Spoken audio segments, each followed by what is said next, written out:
Hi everyone, welcome to S Cube TV. My name is Rajni and I have with me a very special guest. Her name is Christy Schilling. She is the executive director of Buck Avenue Foundation, and let's welcome her to S Cube TV. Hi Christy, welcome to S Cube TV. How are you today?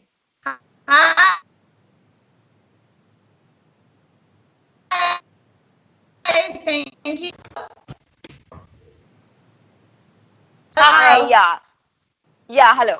I'm really sorry Hello. about that. Okay, so I would again like to welcome you to S Cube TV, and also, how are you doing? Thank you for having me. I'm doing well under all the circumstances. How are you doing? I'm doing good too. Thank you.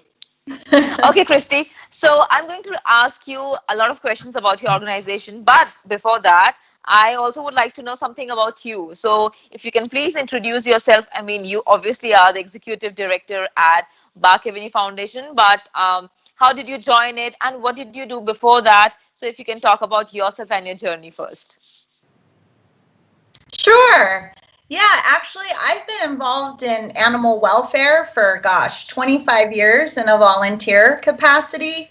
My background is actually social welfare. So I went to school for sociology and I counseled pregnant and parenting teenagers. I worked with the mentally ill. And then I moved more into corporate America, doing some HR things and event planning. And all the while, I was still volunteering. I grew up volunteering. My parents taught me it was really important to give back. And so, through the company that my mom worked for, they were very generous and planned a lot of volunteer days. So, we did things for like Habitat for Humanity and the Tree People and the zoo. And then I just started volunteering on my own in terms of animal welfare, mainly rescue. Um, and I would start to find animals on the street, and then as you learn more, you start to do more. And I really got involved. I got my husband involved.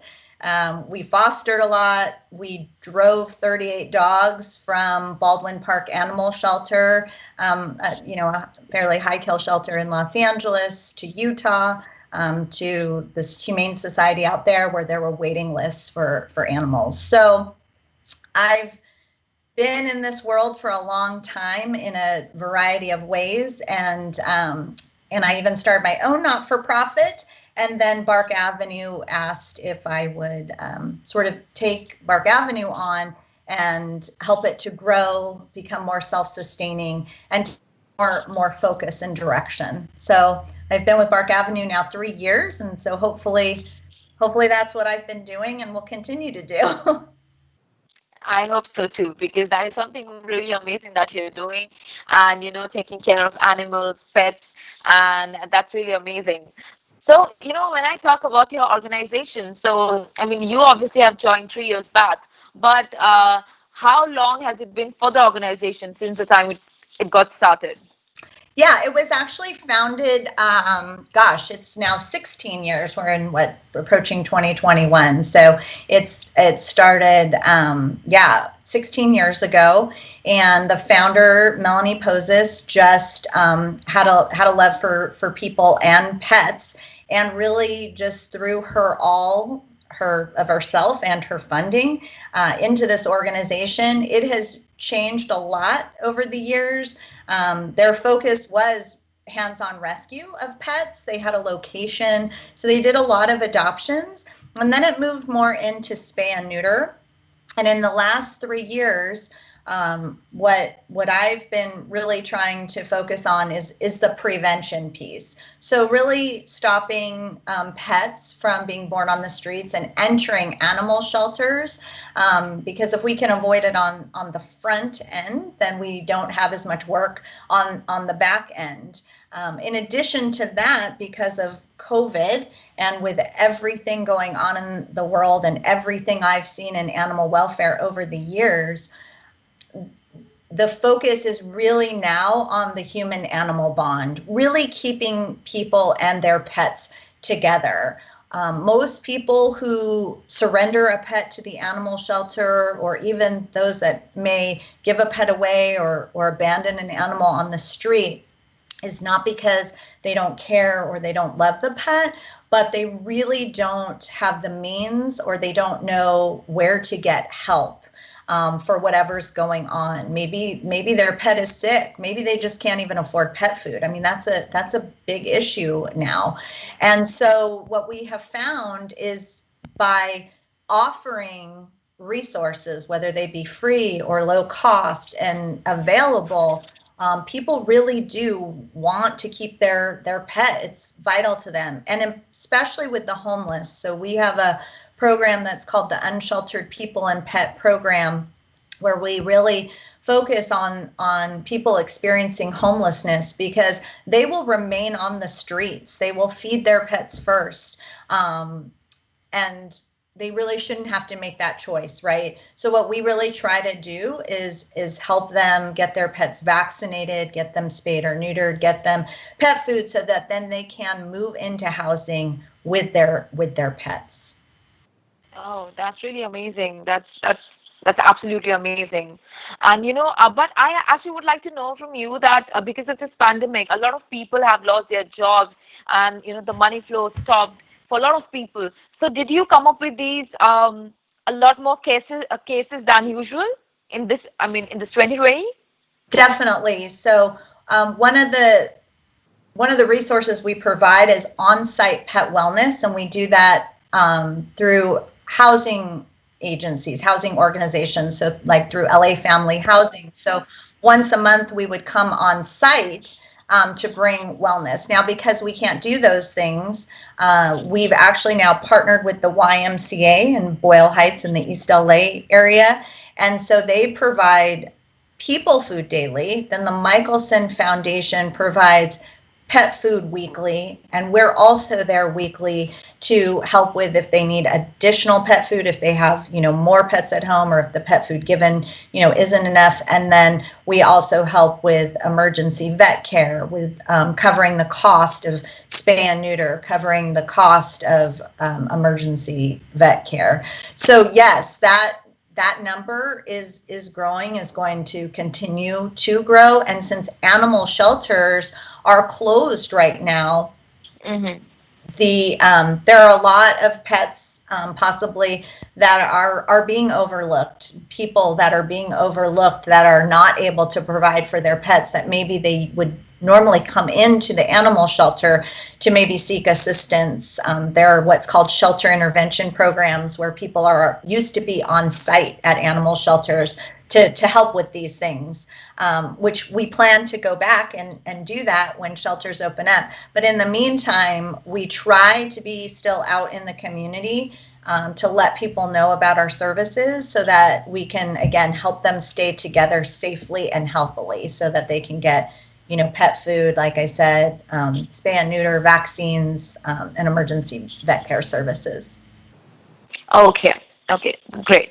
So now, because of this 2020, obviously you got a lot more, a lot more pets and animals than usual. But when I talk about this pandemic, because, you obviously have the non-profit organization here. So when I talk about your organization, did it, did this pandemic made you guys, suffer at any point, or, did anything of that sort happen? Well, people, our supporters, have been extremely generous. So they continue to give in-kind donations, which is wonderful. They continue to give monetary donations. We were very fortunate to receive a very generous donation from PetSmart Charities, providing access to vet care for those that are financially struggling, receiving, government assistance, so that we can provide more services. What I would say has been the challenge is there's just more need, right? So although people have been wonderful and continue to be, very generous, there's always, sadly, more need. So I would say that's still going to be, the challenge. Yeah, because obviously, because the kind of work that you are doing, it obviously needs a lot of funds and a lot of support from the people. Yes. So I'm wishing you all the best for it, and may you keep continuing doing what you're doing right now. Thank you so And much. It's only because of generous people and for opportunities like this. yeah, yeah, and I'm sure you will keep continuing. Okay, so now speaking of your mission, now I also would like to know about your, me, of course, and also the audiences who are watching us right now. With the organization that you have, you obviously must have visioned and, must have a vision and a goal for your organization. So what's that mission, if you can talk about that? Sure. It is really keeping people with their pets. I mean, that's kind of the bottom line.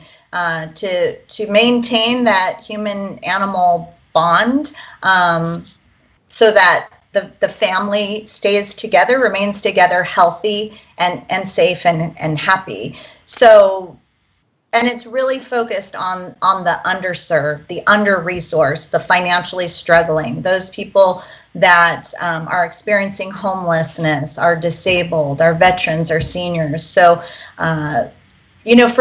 for most people, pets are family, and for people who are suffering maybe more than others, or experiencing hardships more than others, it's even more important that that relationship, that comfort, companionship, safety, security. Most of our clients that we service, their pets are their lives.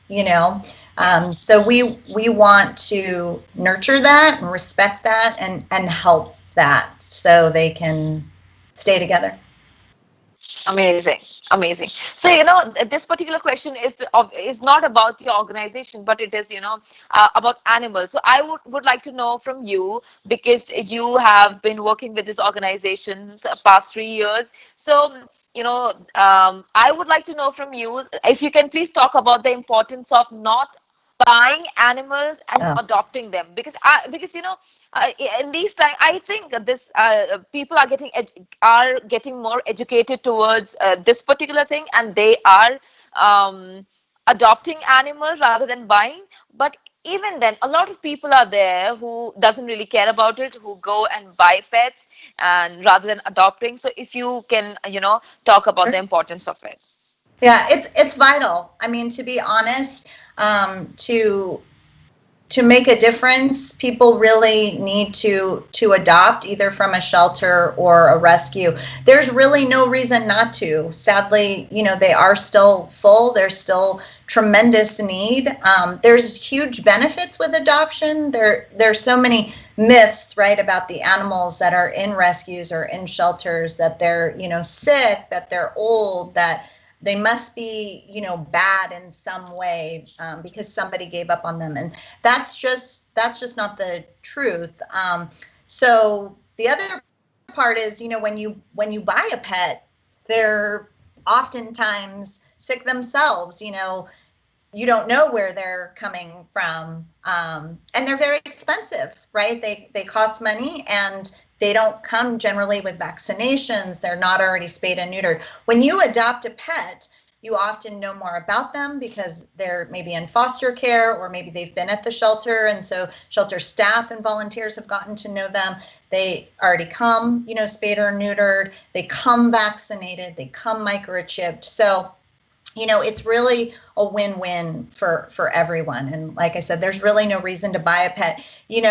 We still do a tremendous amount of spay and neuter. We cover the cost to help people with spay and neuter, and most of those pets are not because these people have purchased a pet, but because maybe they found them on the street, or a neighbor has abandoned the pet. And so these people are really taking on the community pets, or a pet that would end up in the shelter. And so there's so much goodwill and people wanting to do the right thing. I think people now buy pets for the instant gratification, to get one immediately. And the reality is it's a member of your family. And so you want to take the time to meet the pet and make sure it's the right fit, the right personality, and for your lifestyle, right? So if you're a really active family, then you want to adopt a pet that's really active. If you're not so much, and then you want to, adopt a senior. So it should really be less about what the pet looks like, and puppies are so fun and kittens are so cute. It should be really about what makes the most sense for the family and the lifestyle. True, that is true. Okay, so now I also would like to know from you that because there are a lot of people who wants to who wants to help animals and who wants to take care of them, but because obviously of the time constraint and other reason, they are not able to join the organization, or because a lot of issues basically. So as as executive director of a non-profit organization, which helps and takes care of animals. So what would you suggest to the ones who are watching us right now, the ones who really want to take care of animals, or even though, small stray pets. So what would you like to suggest them? What can they do from their There's so behalf? many ways to help. And I think with COVID, people think, oh gosh, now there's not much we can do because we can't be at a location and things like that. But the reality is you can definitely foster. I mean, that's a wonderful way, taking in, a pet that from a shelter or a rescue, so that you can learn more about the pet, so the pet has a better, chance of getting adopted. Plus, it's a home environment is certainly, better for a pet than a shelter environment. But there's also plenty of ways that are not hands-on. So for our organization, we always need people to take photographs of the clients, the people and the pets we service. You can always network pets online that need help. You can donate, not just, money financially, but you can donate pet food. You can secure donations of pet food. I would say that's another really wonderful way to help, is by reaching out to the community, to other organizations, to pet supply stores, to see if you can acquire big donations. You can join a board. You can join a board of a animal welfare organization. So there are plenty of ways to help people with pets and animals that don't necessarily mean hands-on necessarily working with the pet. Much of the things you can do right from home. You can write thank you letters. There's so many things organizations need. If you're savvy with technology, organizations need help with websites, and there's and even just thinking outside of the box. Right now, without events, everything is virtual. So you could maybe help organize a virtual fundraising event. There's so many ways to make an impact and a difference. Okay. Amazing. Yeah, that is true. And you have shared great tips and amazing tips, and I hope the ones who are watching us right now would really, really, help the animals and note what you're saying. Okay. I hope So so. now yeah, I hope so too. So now speaking of funds, so I would like to know from you that how do you guys and your organization raise funds? Oh, all different ways. Okay. We write grants. We request funding, of course, from corporate sponsors and for pet supply companies. We have supporters, thankfully, that continue to support, whether again that's financially and or just in-kind donations. We used to, of course, have events, which were great to raise money. We can't do those anymore, but hopefully hopefully we'll get back there. So we are looking to possibly do some virtual things would be nice.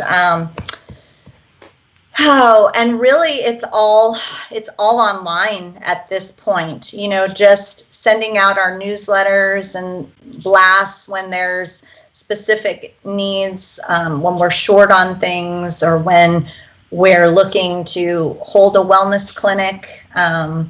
Giving Tuesday certainly helps, campaigns like that. Year end, we send mailers, of course, so through the good old U.S. Postal Service.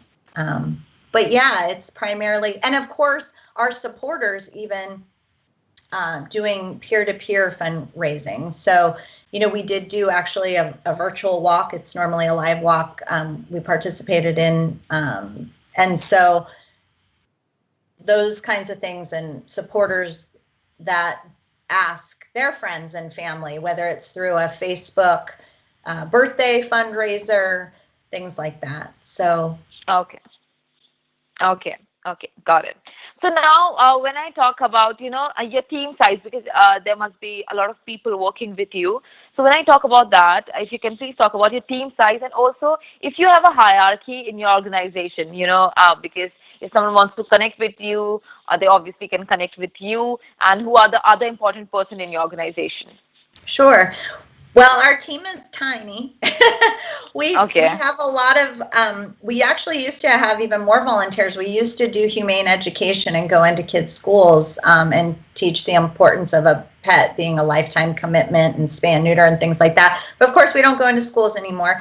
But those presenters were all volunteer presenters. So right now it's just myself and an admin person, and then we have a shelter intervention lead person. So we're a small but mighty team of 3, and hopefully, we'll grow as the need grows and as funding grows. But yes, we are a mighty team of 3. And then we do, like I said, we have a volunteer that another great volunteer opportunity is writing. If you like to write, we do have a volunteer that helps with our newsletters and writes the blog, and so that's very beneficial.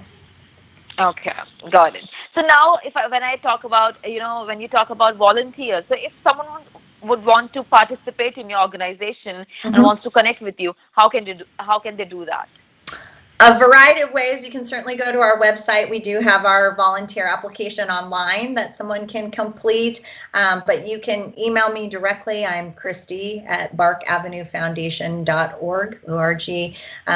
We also have info and help at Bark Avenue. So lots of ways to email us. And of course, our hotlines and phone numbers are all online as well. So email, phone call, through our website, through Facebook. So really, we're very reachable. So yeah. And another thing I was going to say is driving. And we often need, today I'm actually leaving any minute to drive out to El Segundo and Culver City and San Pedro, pick up pet food and toy donations. So we always need help with things like that.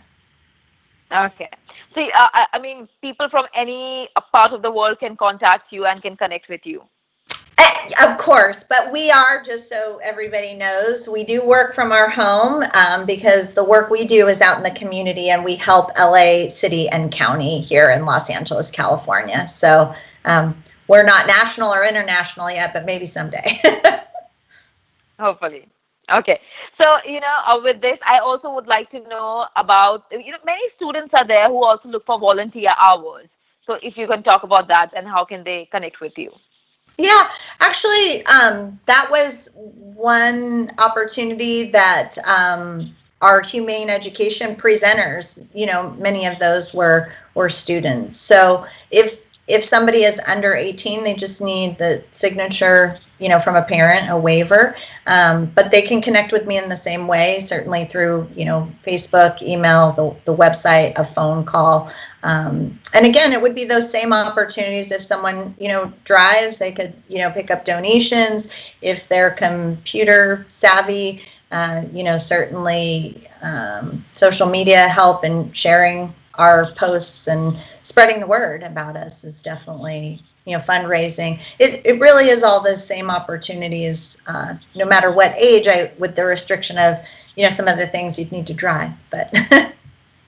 Okay, okay. So the volunteer work can also be done from home. So it's Mm-hmm, not necessary to. absolutely. Okay, okay, great.